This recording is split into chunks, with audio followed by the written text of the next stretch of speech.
श्री ब्रह्म पुराण पौंड्रक का वध और बलराम जी के द्वारा हस्तिनापुर का आकर्षण। मुनियों ने कहा, भगवान श्री कृष्ण ने मानव शरीर धारण करके बहुत बड़ा पराक्रम किया, जो उन्होंने लीला पूर्वक ही इंद्र, महादेव जी तथा संपूर्ण देवताओं को जीत लिया। मुनि श्रेष्ठ, देवताओं की चेष्टा का विघात करने वाले भगवान ने और भी जो कर्म किए थे वे सब हमसे कहिए, हमें उन्हें सुनने के लिए बड़ा कौतूहल हो रहा है। व्यास जी बोले, मुनिवरों, बताता हूँ। मनुष्य अवतार में श्री हरि ने जो लीलाएं की थी उन्हें आदर पूर्वक सुनो।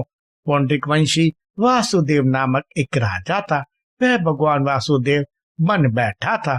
कुछ अज्ञान मोहित मनुष्यों ने उससे यह कहा था कि आप ही इस पृथ्वी पर वासुदेव के रूप में अवतीर्ण हुए हैं। उनकी बातों में आकर वह स्वयं भी अपने को अवतार मानने लगा था।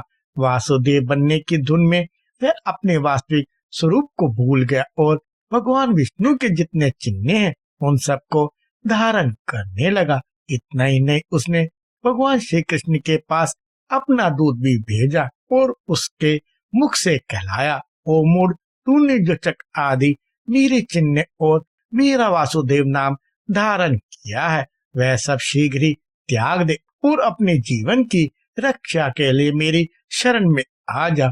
यह सुनकर भगवान श्री कृष्ण हंस पड़े और दूत से बोले, तुम जाकर राजा पौंड्रिक से मेरी यह बात कहना। राजन, मैंने तुम्हारे वचनों का तात्पर्य भली भांति समझ लिया है। अब तुम्हें जो कुछ करना हो वह करो। मैं अपने चिन्हों को साथ लेकर ही तुम्हारे नगर में आऊंगा और उस चिन्ह स्वरूप चक्र को तुम्हारे ऊपर ही छोड़ूंगा। इसमें तनिक भी संदेह नहीं है। तुमने जो आज्ञा पूर्वक आने का संदेश दिया है उसका मैं अवल पालन करूंगा। कल सवेरे ही तुम्हारी पुरी में पहुंच जाऊंगा। तुम्हारे वहां आकर मैं वह कार्य करूंगा जिससे फिर तुमसे कोई भय नहीं रह जाएगा। श्री कृष्ण के यूं कहने पर दूत चला गया। तब भगवान ने गरुड़ का स्मरण किया। गरुड़ तुरंत आ पहुंचे। भगवान उनके पीठ पर सवार हुए और पुंडरीक के नगर में गए। श्री कृष्ण के आक्रमण की बात सुनकर काशीराज अपनी समस्त सेनाओं के साथ पुंडरीक की सहायता में आ गए। तब अपनी और काशीराज की विशाल सेना लेकर पुंडरीक वासुदेव श्री कृष्ण का सामना करने के लिए गया।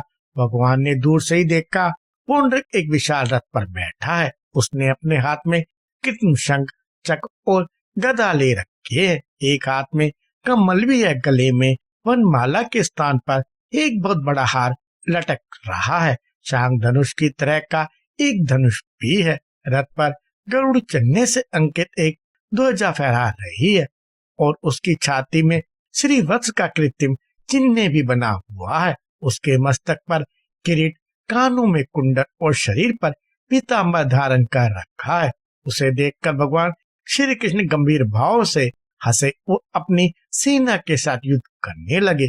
शांग धनुष से छूटे हुए बाणों से, गदा से और चक्र की मार से उन्होंने काशीराज की सेना का संहार कर डाला और अपने समान चिन्ह धारण करने वाले अज्ञानी पुंडरीक से कहा, पुंडरीक, तुमने जो दूत के मुख से मुझे कहला भेजा था कि तुम अपने चिन्ह छोड़ दो, सो अब मैं तुम्हारे आदेश का पालन करता हूँ। लो, यह चक्र छोड़ा, यह गदा छोड़ दी और इस गरुड़ को भी छोड़ा।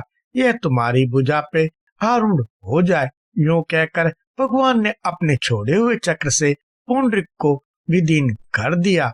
गदा के आघात से उसे पृथ्वी पर गिरा दिया और गरुड़ ने उसके कृत्रिम गरुड़ को भी तोड़ फोड़ डाला। पुंडरीक के मारे जाने पर वहां लोगों में हाहाकार मच गया। तब काशीराज अपनी मित्र का बदला चुकाने के लिए श्री कृष्ण के साथ युद्ध करने लगे। श्री कृष्ण ने शांग धनुष द्वारा छोड़े हुए बाणों से काशीराज का मस्तक काटकर उसे काशीपुरी में फेंक दिया। यह लोगों के लिए बड़े विस्मय का कार्य था। इस प्रकार पुंडरीक और काशीराज को सेवकों सहित मारकर भगवान श्री कृष्ण द्वारका में चले आए और वहां स्वर्ग लोक में स्थित देवता की भांति विहार करने लगे। मुनियों ने कहा, मुने, अब हम परम बुद्धिमान बलराम जी के शौर्य और पराक्रम का वृत्तांत सुनना चाहते हैं, आप उसी का वर्णन कीजिए।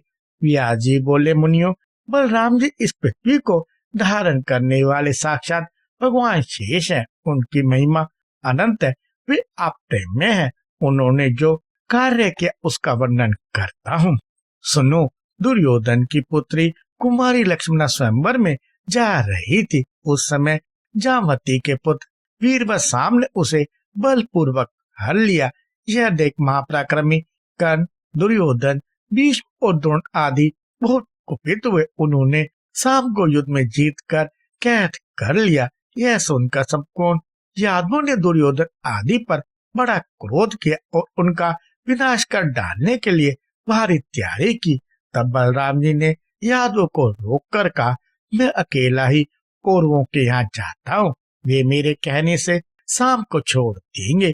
तदंतर बलराम जी हस्तिनापुर में जाकर बाहर के उद्यान में ठहर गए, नगर में नहीं गए। बलराम जी को आया जान दुर्योधन आदि कौरवों ने उन्हें गो और जल भेंट किए। वह सब विधि पूर्वक स्वीकार करके बलराम जी ने कौरवों से कहा, राजा उग्रसेन की आज्ञा है कि तुम सब लोग शाम को शीघ्र छोड़ दो। बलदेव जी की यह बात सुनकर भीष्म, द्रोण, कर्ण और दुर्योधन आदि के क्रोध की सीमा न रही। राजा वाहिक आदि भी कुपित हो गए। उन्होंने यदुकुल को राज्य के अधिकार से वंचित जान बलराम जी से कहा, बलदेव, तुमने यह कैसी बात कह डाली? कौन ऐसा यदुवंशी है जो कौरवों को आज्ञा देगा? यदि उग्रसेन भी कौरवों को आज्ञा दे, तब तो हमें राजाओं के योग्य श्वेत छत्र धारण करने से क्या लाभ होगा?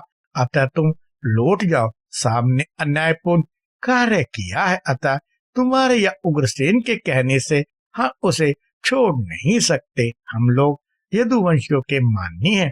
कुकुर और अंधक वंशों के लोग सदा हमको प्रणाम किया करते थे, अब वे ऐसा नहीं करते तो ना सही, किंतु स्वामी को सेवक की ओर से यह आज्ञा देने की बात कैसी? हमने तुम लोगों को अपने समान आसन और भोजन देके जो सम्मानित किया, उससे तुम्हारा अहंकार बहुत बढ़ गया है। इसमें तुम्हारा क्या दोष है? हमने ही प्रेमवश नीति नहीं देखी। बलराम, हमने तुम्हारे लिए जो ये अर्घ निवेदित किया है, इसमें केवल प्रेम ही कारण है। हमारे कुल की ओर से तुम्हारे कुल को अर्घ देना कदापि उचित नहीं है। यूं कहकर कौरव चुप हो गए। उन्होंने श्री कृष्ण के पुत्र को बंधन से मुक्त नहीं किया। इस विषय में उन सब ने एक राय कर ली थी। वे सब के सब बलराम जी को वहीं छोड़ हस्तिनापुर में चले गए। कौरवों द्वारा किए हुए आक्षेप से बलराम जी को बड़ा क्रोध हुआ। वे घूरते हुए उठकर खड़े हो गए और पैर की एड़ी से उन्होंने पृथ्वी पर प्रहार किया। महात्मा बलराम की एड़ी के आघात से पृथ्वी विदीर्ण हो गई। वे अपनी गर्जना से संपूर्ण दिशाओं को गुंजाकर कंपित करने लगे। वे आंखें लाल लाल और भौहें टेढ़ी करके बोले, अहो, इन सारी दुरात्मा कौरवों को अपने राजा होने का इतना मद, इतना अभिमान है। क्या कौरवी सम्राट पद के अधिकारी हैं? हम लोगों का प्रभुत्व कुछ ही काल के लिए है। क्या बात है जो ये महाराज उग्रसेन की अलंकनीय आज्ञा को नहीं मानते? देवताओं और धर्म के साथ शचीपति इंद्र भी उनकी आज्ञा की प्रतीक्षा करते हैं। इंद्र की सुधर्मा सभा में इस समय सदा महाराज उग्रसेनी विराजमान होते हैं। इन कौरवों का राजसिंहासन तो सैकड़ों मनुष्यों की झूठन है, उसी पर इनको संतोष है। धिक्कार है इन्हें, आज से उग्रसेनी समस्त राजाओं के भी राजा बनकर है। अब मैं इस पृथ्वी को कौरवों से हीन करके ही द्वारकापुरी को लौटूंगा। कर्ण, दुर्योधन, द्रोण, भीष्म, वृहिक, दुशासन, भूरी, भूरिश्रवा, सोमदत्त, शल तथा अन्य कौरवों को उनके हाथी, घोड़े और रथों के सहित मार डालूंगा और वीरवर शाम को उनकी पत्नी के साथ द्वारकापुरी ले जाकर उग्रसेन आदि बंधु बांधवों का दर्शन करूंगा। अथवा देवराज इंद्र की प्रेरणा से हमें शीघ्र पृथ्वी का भार उतारना है, इसलिए समस्त कौरवों के साथ उनके हस्तिनापुर नगर को भी अभी गंगा में डाल देता हूँ। यूं कहकर क्रोध से लाल आंखें किए बलभद्र जी ने अपने हल का मुख नीचे की ओर किया और चारदीवारी की जड़ में धंसा कर खींचा। इससे संपूर्ण हस्तिनापुर सासा डगमगाता सा जान पड़ा। यह देख समस्त कौरव व्याकुल होकर हाहाकार करने लगे और बलराम जी के पास आकर बोले, महाबाहु राम, बलराम क्षमा कीजिए, क्षमा कीजिए, मूसलायुद्ध अपना क्रोध शांत कीजिए और हम पर प्रसन्न हुई। बलराम, ये पत्नी सहित शाम आपकी सेवा में समर्पित है। हम आपका प्रभाव नहीं जानते, इसी से हम लोगों के द्वारा आपका अपराध हुआ है। अब कृपया उसे क्षमा करें। यूं कहकर कौरवों ने पत्नी सहित शाम को बलभद्र जी के सामने उपस्थित कर दिया। द्रोण और कृपाचार्य आदि बलराम जी को प्रणाम करके प्रिय वचन कहने लगे। तब बलवानों में श्रेष्ठ बलराम जी ने कहा, अच्छा, मैंने क्षमा कर दिया। इस समय भी हस्तिनापुर गंगा की ओर कुछ झुका सा दिखाई देता है। यह बलवान और शूरवीर बलराम का ही प्रभाव है। तदंतर कौरवों ने बलराम जी के सहित शाम का पूजन करके बहुत से देज और नववधु के साथ उन्हें द्वारकापुरी भेज दिया।